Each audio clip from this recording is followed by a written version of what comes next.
I mean, the whole job was fucked. This whole car is fucked. It's just one of those days when you don't want to wake up. Everything is fucked. Everybody's... Alright, so this is the F22 head. This is the one we pulled from the junkyard, and we had it machined. The head itself is really dirty, and the valves really don't look that bad. But as you can see, it's super dirty. The past few days I haven't been feeling real good because it was like 75, 80 degrees, and then it's been like 40, 50 degrees. Today it's raining. We're just going to clean this up and replace the valve seals, maybe clean the valves up. Other than that, we're not doing much of anything. We're just going to focus on getting this head back together. Alright, so I cleaned it up the best I could with the limited amount of effort that I have to put into this, because I'm pretty much over this car, and hopefully this fixes all the problems I've had. So for taking a valve out, we use this tool. This sets on the bottom of the valve, this pushes on the spring. Once you push the spring down far enough, you simply take a magnet and pull the keepers out. There's the keepers. Then you loosen it. There's the valve spring and the retainer. And there's the valve. These valves look incredibly new. The valve seats look like they're in really good shape too. I'm pretty sure we got a pretty good head here. Now let's see if the valve seal is good. The valve seal, I mean, it looks new-ish, but I'm gonna go ahead and replace them. These things are a major pain in the ass to get off. A lot of people, they'll heat them up. Well, unfortunately my tank is empty, so that's not gonna work. Alright, that was a major pain in the ass. This right here is the seat for the spring. Here's our new one.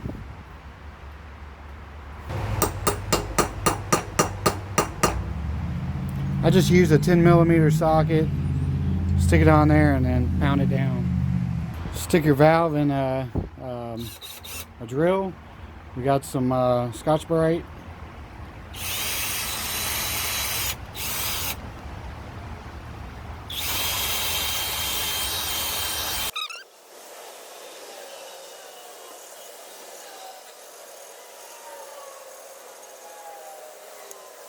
And that valve is pretty clean. The keeper has this little groove, and the valve has that little groove as well, so it fits right on top of it. Sometimes it can be a real pain in the ass to get it in there.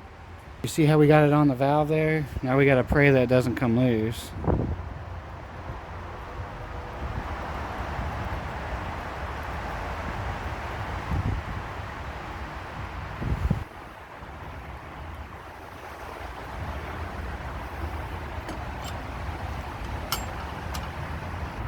I'm going to try to take the head off without having to redo the timing. I got marks there, one over here and one over there. I'll probably have to reset the damn timing. I don't really want to, but that's probably what's going to have to happen. The only thing left to do is get the intake manifold off. There's like, I think 3 bolts left that are up underneath that I need to get to, and then obviously the head bolts. But everything else is disconnected.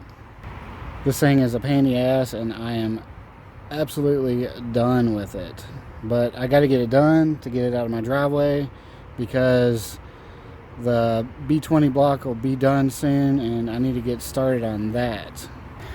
Alright, so we got the head off, cleaned it up a little bit. We just polished it basically.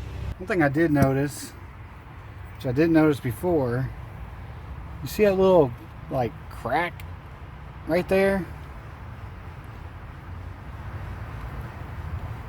I mean, it's smooth. I can't get a fingernail on it, but I don't know what the fuck that is. It's just a scratch, and I don't feel it. The fuck? That one is just kind of, it's smooth, but it looks rough. The only thing I feel is at the top, but that's normal. I don't know. But yeah, I'm ready to put the head on and try to make sure our timing sits correctly. Here's the original head. Here's the new head. I replaced all the valve seals, cleaned the valves, and all that good stuff. Hopefully this works out. Alright, well, we had to take her apart again because antifreeze would flow out here. Once the car builds up pressure, it would start leaking again right here, and it would flow down through here out the block. So, you know, the only thing I can think of is the block is warped, but I mean, it's not a closed deck block, so it should form to the head. Last night I was thinking, you know, maybe the head bolts are too long, because everything else in this car that the guy previously did was completely fucked, and they did a shit job. Every bolt was loose. Sorry if it's windy, but every bolt was loose. There was bolts missing.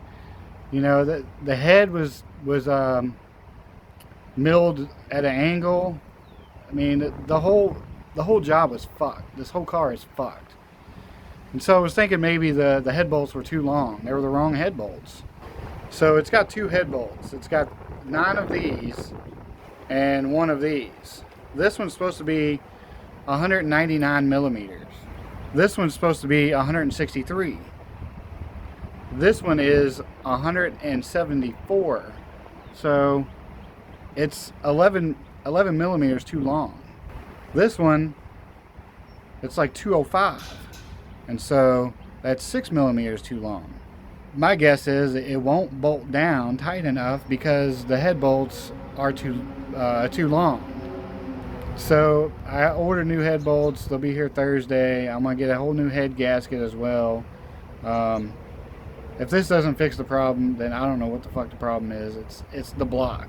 It would have to be the block. There's no other reason why this thing would be leaking the way it is. But because of the head bolts are too long, it's got to be that. That's got to be the problem.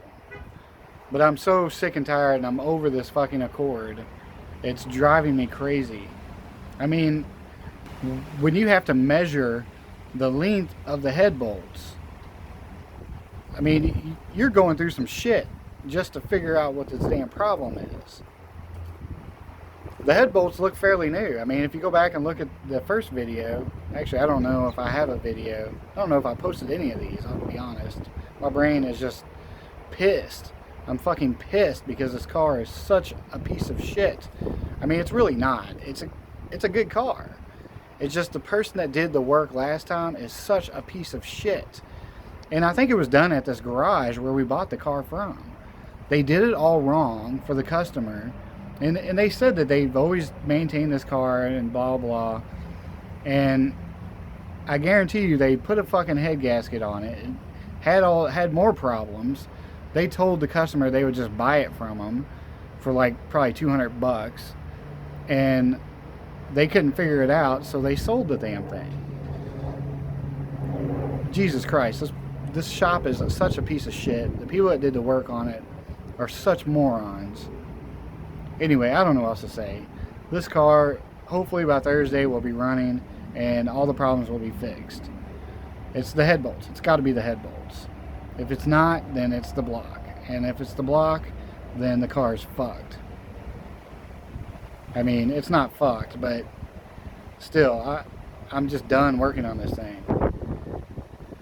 But as far as the other projects, I'm just waiting on the block for the CRV, and again I ordered new valves for this head, so I'm waiting on those. I got this head that I need to take to the machine shop, but I still need to finish disassembling it. This is the B16A2 head that's going to go on. It's going to go on to the engine that's in her CRV, and when I rebuild it, I'm going to put the B20 VTEC into the red CRV, or the red wagon. Because we've decided we're just going to go ahead and buy my wife a new car. We'll probably get her a Honda Pilot. I'll probably do the timing belt on that, just because I always do timing belts on every new car that I buy, every new used car I buy, unless they have documentation that's been done recently. But anyway, I'm sorry I haven't posted in a while. Please hit that thumbs up button, and post your comments. And if you have any other clue what it might be, post your comments. I'd appreciate it. Please join the Facebook group, Budget Honda Builders, and I'll see you in the next video.